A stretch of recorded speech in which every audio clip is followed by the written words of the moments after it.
University is now one step closer to taking plants to outer space.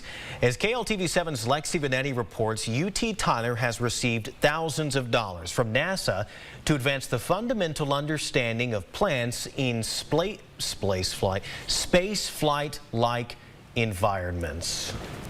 It's like a fitness watch for plants, notifying UT Tyler's Dr. Shawana Tabassum the health of the plant.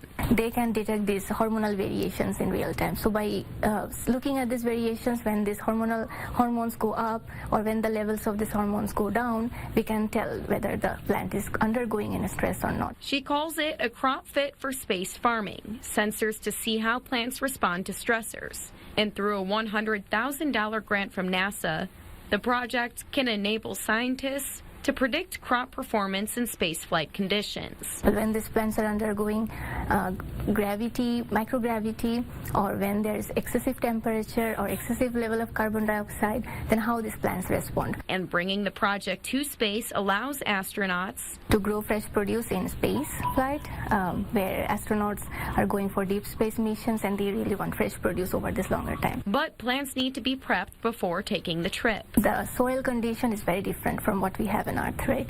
So there's no nitrogen, let's say, in the soil. The nutrient content is totally different.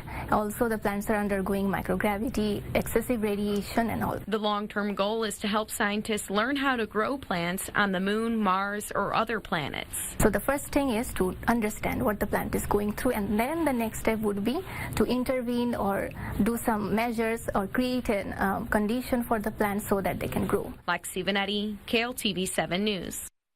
And the grant is a one-year project, and the goal here is to get the product to the International Space Station next year.